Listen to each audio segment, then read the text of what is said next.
Buenos días, mi nombre es Natalie López Delgado.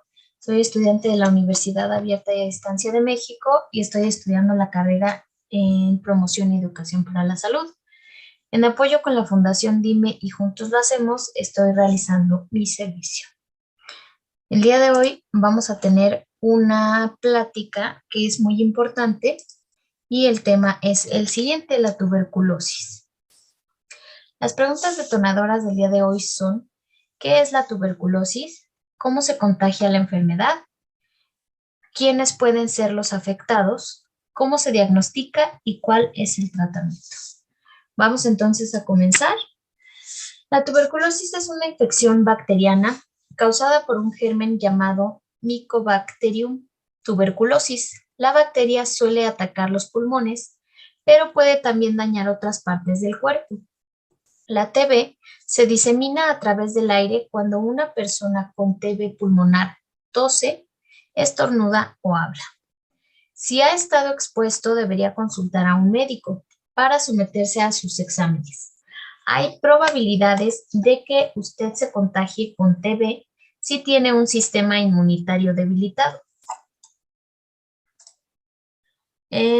Los síntomas de TB pulmonar incluyen los siguientes: tos severa que dure 3 semanas o más, bajar de peso, toser y escupir sangre o mucosidad, debilidad o fatiga, fiebre, escalofríos, sudores nocturnos. Si no se trata adecuadamente la TB, puede ser mortal. Por lo general, la TB activa puede curarse con varios medicamentos durante un periodo largo de tiempo. Las personas con TB latente pueden tomar medicamentos para no desarrollar TB activa. Existen dos tipos de rayos TB: TB latente o inactiva, que es cuando las bacterias están presentes en su cuerpo, pero no lo enferman ni lo vuelven contagioso. Su sistema inmune protege al cuerpo de las bacterias y no puede transmitir la enfermedad. La TB activa, las bacterias están presentes y provocan síntomas. Su sistema inmunitario no puede combatirlas, puede ser capaz de transmitir la enfermedad. Si la tuberculosis afecta sus articulaciones, puede desarrollar un dolor parecido a la artritis. Si la tuberculosis le afecta a la vejiga, es posible que le duela ir al baño y que haya sangre en la orina. La tuberculosis en la columna vertebral puede causar dolor de espalda y parálisis en las piernas. La tuberculosis en el cerebro puede provocar dolores de cabeza y náuseas. Las personas sanas a menudo pueden combatir la infección. Por lo general, no desarrollan TB activa, pero las bacterias están latentes, inactivas en sus pulmones. Si su cuerpo no puede contener la infección y las bacterias continúan creciendo, se puede desarrollar TB activa. Esto puede suceder años después de estar infectado. Suele ocurrir cuando algo hace que su sistema inmune se debilite. La mayoría de las veces tendrá síntomas si se tiene TB activa. En algunos casos las personas tienen tuberculosis activa y no lo saben. ¿Cuáles son los síntomas? Los síntomas de la enfermedad de tuberculosis dependen del área del cuerpo, de donde se estén multiplicando las bacterias de la tuberculosis. Por lo general, las bacterias de la tuberculosis se multiplican en los pulmones, tuberculosis pulmonar. La enfermedad de tuberculosis en los pulmones puede causar síntomas como los siguientes: tos intensa que dura 3 semanas o más, dolor en el pecho, tos con sangre o esputo, que es flema que sale del fondo de los pulmones. Otros síntomas de la enfermedad de tuberculosis son debilidad o fatiga, pérdida de peso, falta de apetito, escalofríos, fiebre y sudores nocturnos. Los síntomas de la enfermedad de tuberculosis en otras partes del cuerpo dependen del área afectada. Las personas que tienen infección de tuberculosis latente no se sienten mal, no presentan síntomas ni pueden transmitir la tuberculosis a las demás personas. ¿Cómo se puede ver el diagnóstico? Bueno, estos son los síntomas que pueden tener las personas con tuberculosis. El diagnóstico, pues, existen varios que pues se puede verificar por varios exámenes que son los siguientes. La biopsia pleural abierta, que es la cirugía, se lleva a cabo de la siguiente manera. Después de limpiar el área o la piel, el cirujano hace una pequeña incisión en el lado izquierdo o derecho del tórax. Las costillas se separan con cuidado. Se puede introducir un periscopio para ver la zona en la que se realizará la biopsia. Se toma tejido de la parte interior del tórax y se envía a un laboratorio para su análisis. Después de la cirugía, la herida se cierra con puntos de sutura. Su cirujano puede optar por dejar una pequeña sonda plástica en el tórax para evitar que se acumule aire y líquido. Otro sería la biopsia pleural con aguja. La biopsia pleural es un procedimiento para extraer una muestra de la pleura. Esto es el tejido delgado que recubre la cavidad torácica y rodea los pulmones. La biopsia se realiza para revisar la pleura en busca de enfermedades o infecciones. Este examen se puede hacer en un hospital o en una clínica o en un consultorio médico. El procedimiento implica lo siguiente. Durante el procedimiento, usted está sentado. El médico limpia la piel en el sitio de la biopsia.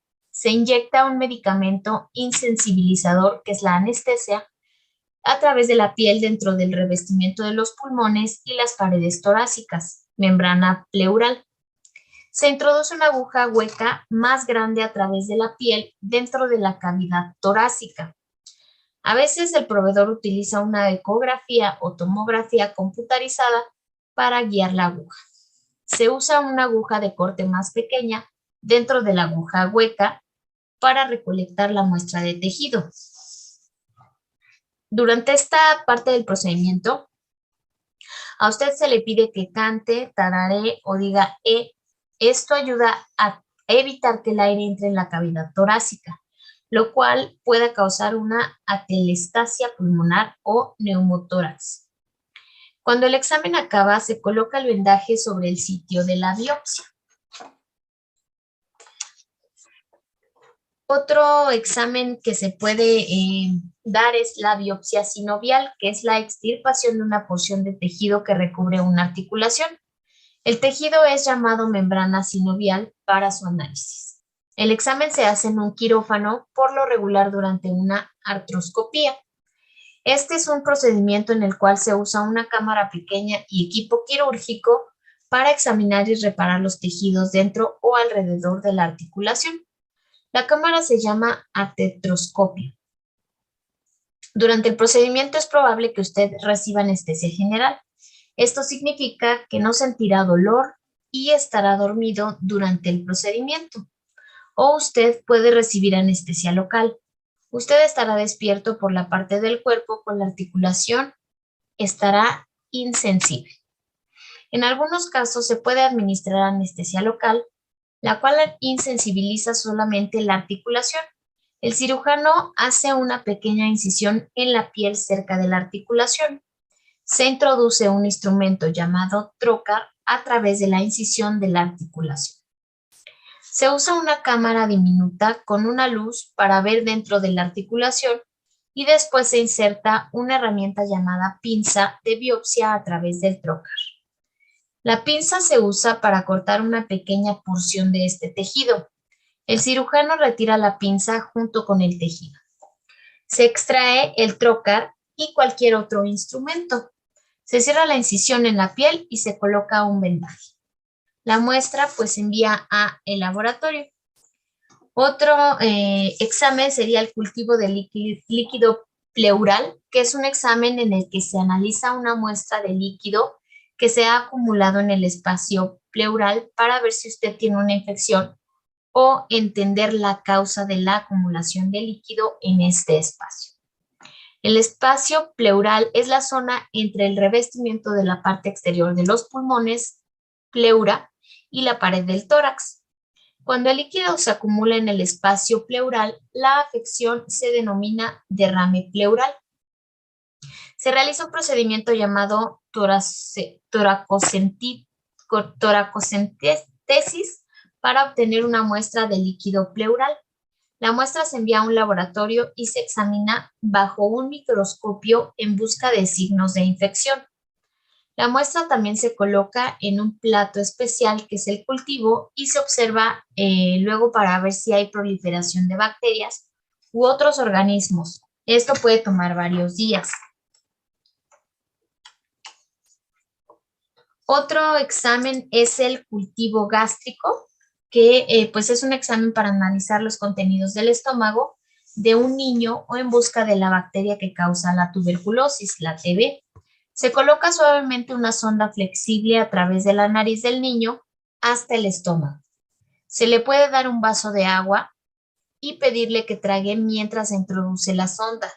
Una vez que la sonda esté en el estómago, el médico usará una jeringa para extraer una muestra de los contenidos gástricos.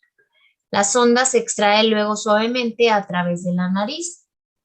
La muestra se envía a un laboratorio. Ahí la colocan en un plato especial llamado medio de cultivo y observan si hay proliferación de bacterias. Otro es el cultivo micobacteriano. Es un examen para buscar la bacteria que causa la tuberculosis y otras infecciones causadas por bacterias similares. Se necesita una muestra de tejido o líquido corporal, la cual se puede tomar de 2 pulmones, el hígado o la médula espinal. Casi siempre se tomará una muestra de esputo. Para poder tener dicha muestra, a usted se le pedirá que expectore profundamente y escupa el material que sale de los pulmones. También se puede hacer una biopsia o aspiración.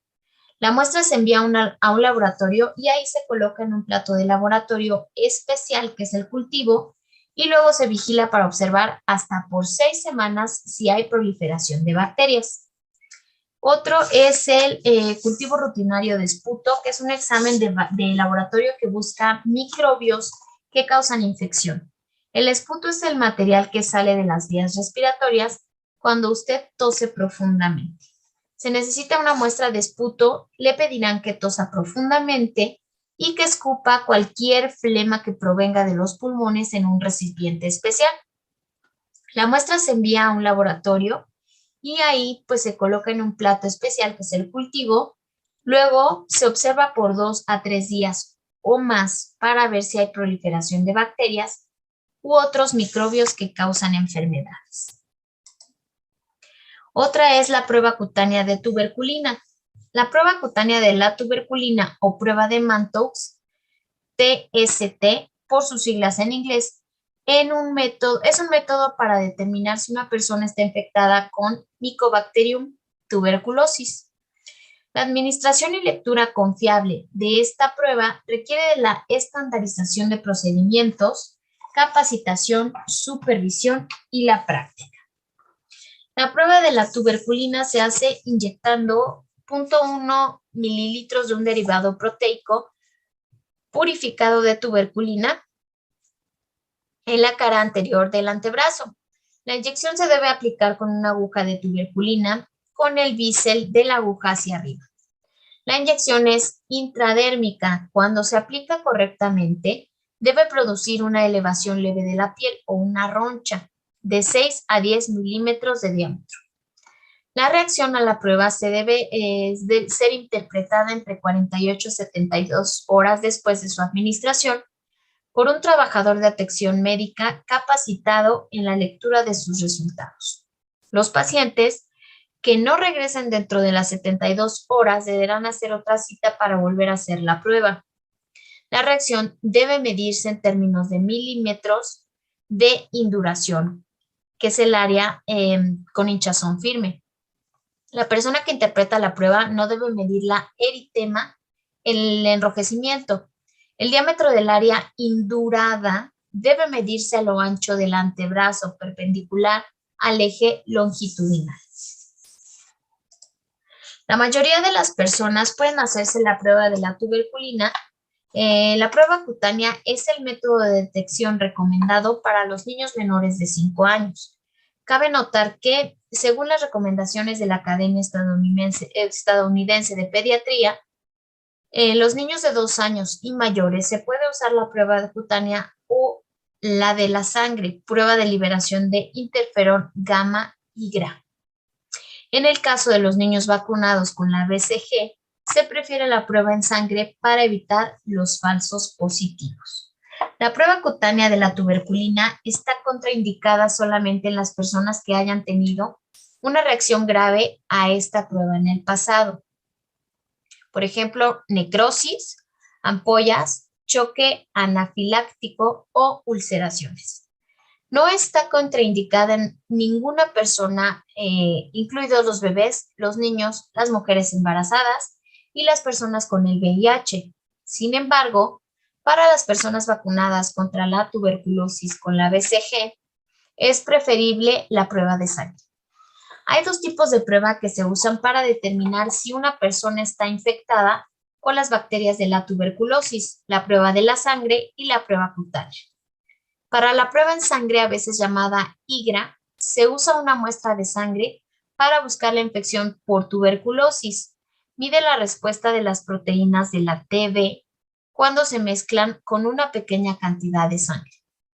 Solo se necesita una visita para la extracción de la sangre. Se anima a los proveedores de atención médica a usar las pruebas de la tuberculosis en sangre más nuevas para la detección de la infección. Las pruebas en sangre son, asimismo, el método de preferencia para evitar las reacciones falsas positivas en las personas de 5 años o mayores que estén vacunadas con el BCG. Los factores de riesgo son los siguientes. Algunas personas presentan enfermedad de tuberculosis poco después de contraer la infección en las semanas siguientes, antes de que su sistema inmunitario pueda combatir a las bacterias de la tuberculosis. Otras personas se pueden enfermar años después, cuando su sistema inmunitario pues, se debilita por otras razones. En general, aproximadamente del 5 al 10% de las personas infectadas que no reciben tratamiento para la infección de tuberculosis latente presentará la enfermedad en algún momento de su vida. En las personas cuyo sistema inmunitario es débil, especialmente las que tienen la infección por el VIH, el riesgo de presentar enfermedad de tuberculosis es mucho más alto que las personas con el sistema inmunitario normal. Generalmente las personas con alto riesgo de tener la enfermedad de tuberculosis pertenecen a estas 2 categorías. Personas que han sido infectadas recientemente por las bacterias de la tuberculosis o personas con afecciones que debilitan el sistema inmunitario. Personas que han sido infectadas recientemente por las bacterias de la tuberculosis. Entre estas se incluyen las siguientes personas: contactos cercanos de una persona con enfermedad de tuberculosis infecciosa, personas que han inmigrado desde regiones del mundo con altas tasas de tuberculosis, niños menores de 5 años de edad que tienen un resultado positivo en la prueba de la tuberculosis, grupos con altas tasas de transmisión de tuberculosis, tales como personas que viven en la calle, usuarios de drogas inyectables y personas con infección por el VIH. Quienes trabajan o residen con personas que tienen alto riesgo de contraer tuberculosis en establecimientos o instituciones, así como hospitales, albergues para desamparados, centros correccionales, asilos de ancianos y residencias para personas con VIH.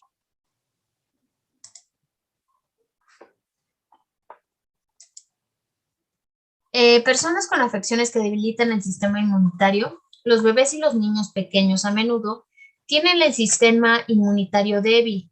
Hay otras personas que también pueden tener el sistema inmunitario débil, especialmente si presentan alguna de las siguientes afecciones, que son infección por el VIH, el virus que causa el SIDA, abuso de sustancias nocivas, silicosis, diabetes mellitus, enfermedad renal grave, bajo peso corporal, trasplante de órganos, cáncer de cabeza y cuello, tratamientos médicos como corticosteroides o trasplante de órganos, tratamientos especializados para la artritis reumatoide o la enfermedad de Crohn. Existen vacunas y prevenciones que son las siguientes: la BCG o Bacilo Calmette Guerin es una vacuna contra la enfermedad de tuberculosis TB. Esta vacuna no es de uso frecuente en los Estados Unidos, pero a menudo se administra en los bebés y niños pequeños en los países donde la tuberculosis es más común. La vacuna BCG no siempre protege a las personas contra la tuberculosis. Las recomendaciones para la BCG en los Estados Unidos: se debe considerar la administración de la vacuna BCG solo en ciertas personas que reúnan criterios muy específicos y después de consultar con un experto de tuberculosis. Se alienta a los proveedores de atención médica que consideren administrarles la BCG a sus pacientes a que hablen sobre una intervención en los encargados del programa de control de la tuberculosis en su área.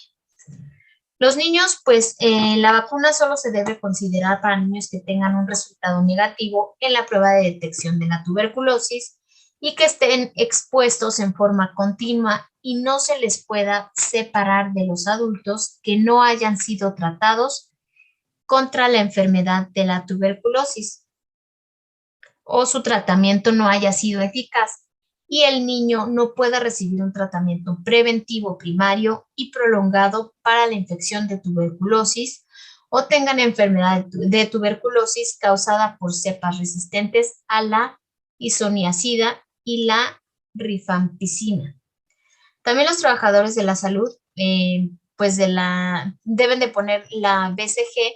Se debe considerar de manera individual en entornos en que un alto porcentaje de pacientes con tuberculosis está infectado con cepas de tuberculosis resistente, tanto la isoniazida como la rifampicina.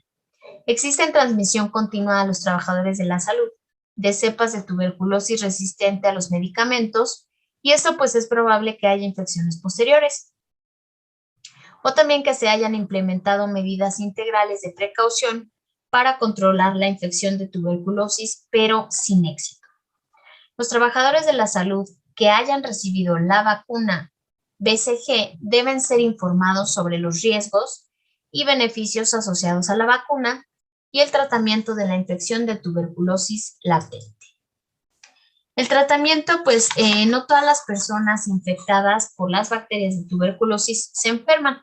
Por eso, existen dos afecciones relacionadas con la tuberculosis, que es la infección de tuberculosis latente y la enfermedad de tuberculosis. Ambas pueden tratarse. Sin tratamiento, la infección de tuberculosis latente puede evolucionar a enfermedad de tuberculosis y si no se trata adecuadamente, la enfermedad de tuberculosis puede ser mortal. Se llama enfermedad de tuberculosis cuando las bacterias de la tuberculosis se activan y se multiplican en el cuerpo y el sistema inmunitario no puede detener su multiplicación. Esta afección hará que la persona se enferme y las personas con enfermedad de tuberculosis pueden transmitirle las bacterias a las personas con las que pasan mucho tiempo. La enfermedad de tuberculosis se puede tratar tomando varios medicamentos durante un periodo de 6 a 9 meses. En la actualidad hay 10 medicamentos aprobados por la Administración de Alimentos y Medicamentos de los Estados Unidos para el tratamiento de la tuberculosis. Entre los medicamentos aprobados, los fármacos de primera línea contra la tuberculosis que componen los principales esquemas posológicos de tratamiento incluyen los siguientes, que es la isoniazida, rifampina, etambutol y piracinamida.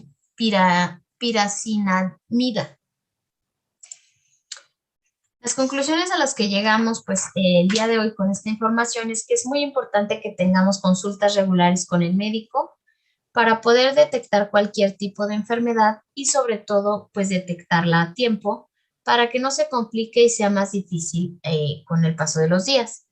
También llevar un tratamiento que pueda detener esta enfermedad antes de que pueda afectar otro tipo de órganos. Espero que esta información les haya sido de mucha utilidad y nos vemos muy pronto. Hasta luego.